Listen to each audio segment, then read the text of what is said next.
birthday, MsMalcolmHughes, with a book review. I feel like it has been so long.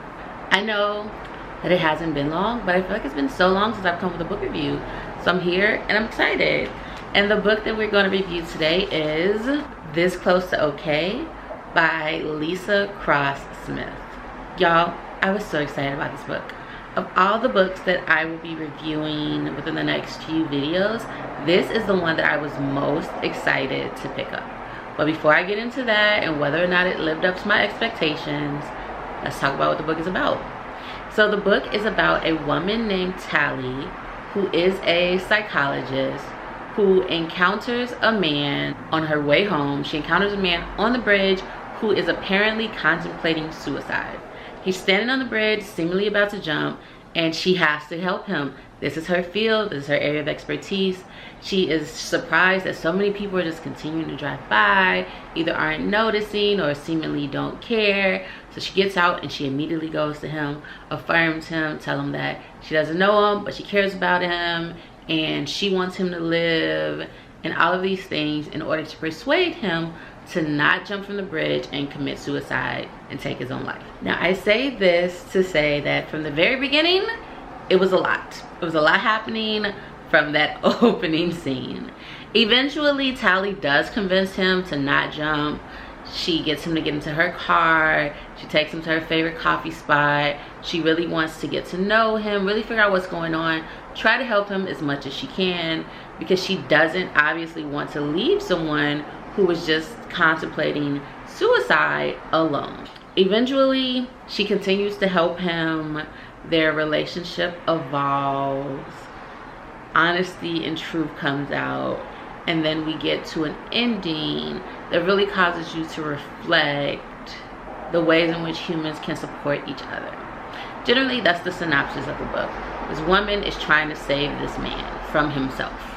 Now, I had such high expectations for this book.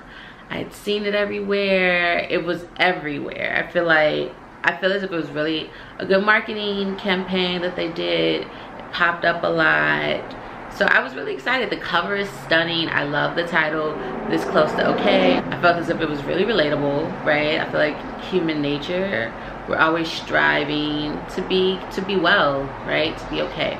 But this book, from the very beginning, it was just apparent that our main character, Tally, was needy. She was so needy. It was so frustrating. She had a savior complex, one that she's not unaware of. However, I understand the desire to help someone, to save someone, to go out of your way, especially if you meet someone in a situation where they're contemplating suicide. But she was projecting so much onto this character and trying to save him so desperately that it was somewhat frustrating. Especially in the beginning, because initially we don't know his name, so she calls him Bridge.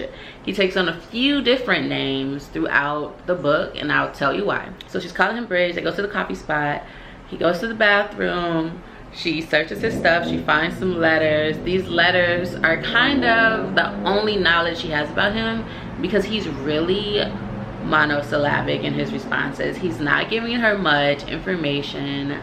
Eventually she decides to take him home with her, so doesn't really have anywhere to be, right? Eventually he opens up a little bit, but we ended up finding out that he tells her his name is Emmett. It's not. He creates this entire story of his background and really who he is. There are some aspects of it that are true, right? And those are the best lies, right? Ones that are blended with the truth. So he just changes his identity, but most of what he tells about his experiences are true. She lies as well. I want to say that she informs him that she's a teacher when she's not. Her reasoning is that she doesn't want to alarm him or frighten him by saying her true profession, and he feels as if he's like a charity case, so she's taking advantage in some manner. So throughout this weekend they have together, right? He stays the night, they bond, they share tales, they go out. You know that some romance is going to develop. It's just apparent, and it does, right? It escalates. It's kind of a slow burn, and then it happens all at once. But it didn't feel unnatural. It was a natural progression. especially where Tally is in her life. She has gone through a divorce, not super recently, but she's still dealing with the wound. It's still open, so everything feels fresh. She's still dealing with the divorce. She is dealing with the fact that she wasn't able to have a child, but now her ex-husband has remarried and has a child with the woman he was cheating on her with. It's a lot to take in, so she needs a lot, right? She is in a very vulnerable and raw emotional state. It turns out that Rye, right, that's Emmett's real name, Rye is someone who is in an emotional state as well. He's been carrying a lot of baggage. His ex-wife kills herself and their daughter. It's not clear if it was intentional, but that is what happened. So he blames himself for that. His ex-wife was mentally and emotionally unstable. He was really vexed and frustrated one day. He went for a walk, came home, and she had, I won't tell you how, but she had killed herself and her daughter. And he got blamed for it. Eventually, he went to jail. Folks had to fight to get him out. Eventually, he got out.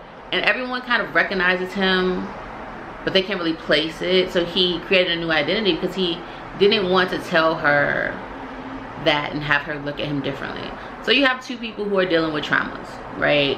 And these really emotionally stressful situations, and they're just trying to be okay. And they kind of find solace in themselves, in each other for a while. And then some big event happens. Betrayals happen along the way. They're lying to each other. There are betrayals. And eventually the truth comes out about who Emmett really is. And the only reason it comes out is because Emmett has done a very spiteful thing to Tally. He did it when he was drunk. It was a kind of revenge type of situation, and he regrets it. And that's how it all ends up coming out. So eventually he goes back home and he is with his family. It's a lot happening here. It is a lot going on. There are a lot of, there's not even a lot of moving pieces. Everything feels connected, but it's just a lot happening. The situation and dynamic with Tally's brother, I get that it was background context, not sure it was necessary, but it is used as an engine to move the story along. Overall, I didn't love the book. I did not love it as much as I thought I would, which made me sad. I think the writing was okay. There were no real moments where I was like, oh, that's amazing. There were some moments where you could really understand, like, yeah, we're human. It's hard. People are trying to process things. But I just didn't feel emotionally connected to any of the characters. I wasn't really invested. Hoped that things turned out okay, but was like, meh. Because there was a lack of emotional connection on my part. So I did finish the story, but it wasn't like my favorite read. Honestly, I was more underwhelmed than anything else. Like the author didn't do anything glaringly wrong. It just wasn't for me. It wasn't what I expected it to be. In the end, it was really a story, you know, for like those who are contemplating suicide, letting you know that that's going to be okay, that it's going to be okay to continue to persevere and push through. That I really appreciated, and the fact that the book ended on that note actually caused me to feel a little better about the book. But overall, it wasn't great. It was okay. I would give it a B-. Like I said, the author did nothing wrong. The book was fine. It just had a less than stellar storyline, less than stellar writing. Everything was fine, right? Like everything was fine. It was a story, it had a plot, it had characters, just none of them I really connected with, which saddened me a little bit. But overall, I think the book was okay.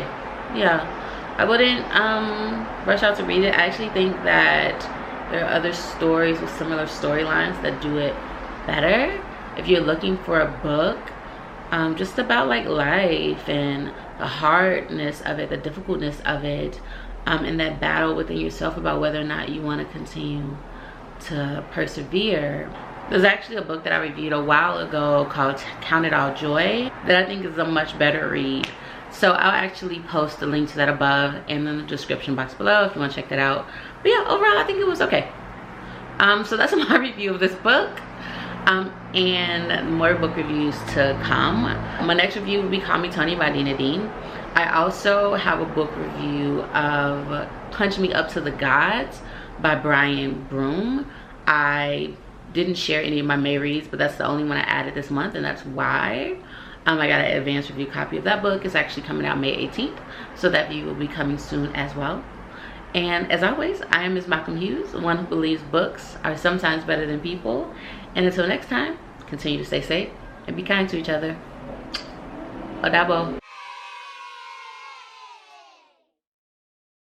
Also, for those of you inquiring, I do still have buttons, my Ms. Malcolm Hughes pins, and the details on how to get those are below.